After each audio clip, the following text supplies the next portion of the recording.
ও এটা কি ক্রিম? হঠাৎ কোনো সারপ্রাইজ আর যদি গিফট আসে তাহলে কিন্তু মনটা আসলেই অনেক ভালো হয়ে যায়। তো আমি রান্না করতেছিলাম, হঠাৎ করে শায়ানের আব্বু হচ্ছে অফিস থেকে আসছে, বলছে তোমার জন্য একটা গিফট নিয়ে আসছি। তো আমি শুনে খুবই খুশি। আমি ভাবছি এরকম মানে গিফটটা এরকম হবে এটা ভাবি নাই। এখন দেখি হচ্ছে বলতেছে আসো। তারপর আমি হচ্ছে এখনই দেখবো। আমি আবার হচ্ছে কোনো কিছু আনলে ভীষণ এক্সাইটেড হয়ে যাই। তো সেটা তখনই আমার না দেখলে ভালো লাগে না। তো আমি প্রথমে কি অবস্থা দেখুন, আমি কি বোকা সাজছি। প্রথমে আমি এই কৌটা দেখে ভাবছিলাম যে এটা বোধহয় কোনো ক্রিম, প্রথমে বলতেছিলাম। আর সেও আমাকে বলতেছিল না, বলছে কোনো কিছু বলে নাই। তো এটা ছিল হচ্ছে একটা ঝিনুক, আর ঝিনুকের ভিতরে আছে একটা মুক্তা। তো সেই মুক্তাটা আমি এখনই আপনাদের দেখাচ্ছি। তো খুবই ভাল লাগছে। তো আমি বলতেছি যে মানে এই টাইপের গিফট সাধারণত বয়ফ্রেন্ড গার্লফ্রেন্ডরা দেয়, তুমি যে দিলা। বলে কি কেন, তুমি আমার গার্লফ্রেন্ড না, তোমাকে কি আমি দিতে পারি না? তো তো এটা নিয়ে হাসাহাসি করতেছিলাম।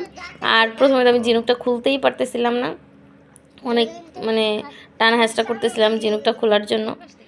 তো তারপর হচ্ছে উপরে যে কাগজটা ছিল প্রজাপতির মতো দেওয়া, ওইটা হচ্ছে একটু ওই কাঠটা অনেক শক্ত, তো ওইটা দিয়ে ট্রাই করতেছিলাম। পরে অনেকটা শক্ত এরকম টেনে এই যে দেখুন, এই যে খুলে ফেললাম। আর এইটা হচ্ছে ঝিনুকের ভিতরের যে একটা ইয়া থাকে, এটা হচ্ছে মেইন মুক্তা।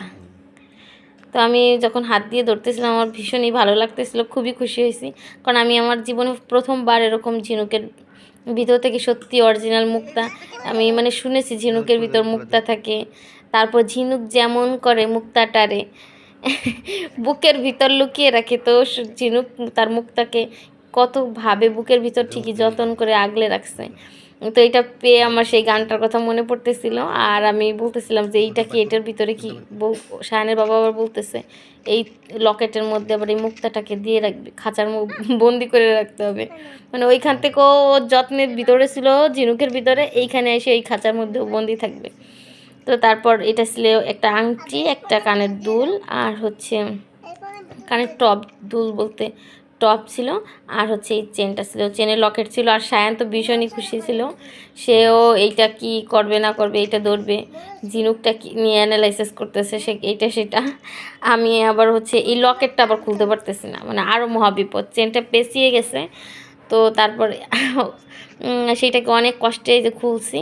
তো খোলার পরে হচ্ছে এখন লকেটটা হচ্ছে এবার বুঝতেছি না যে কীভাবে কী খুলবো। তো অনেক ট্রাই করার পর তারপর লকেটটাও খুলতে পারছি।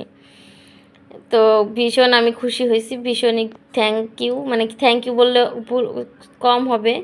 তো তাকে হঠাৎ করে এরকম একটা সারপ্রাইজ দেওয়ার জন্য আমি খুবই খুশি।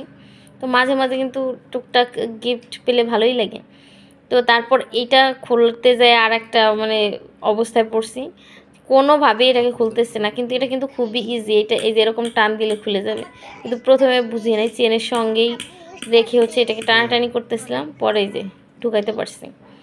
তো যাই হোক, গিফটটা কিন্তু খুবই ভালো লাগছে আমার কাছে। তো আপনাদের কেমন লেগেছে কমেন্ট করে জানাবেন।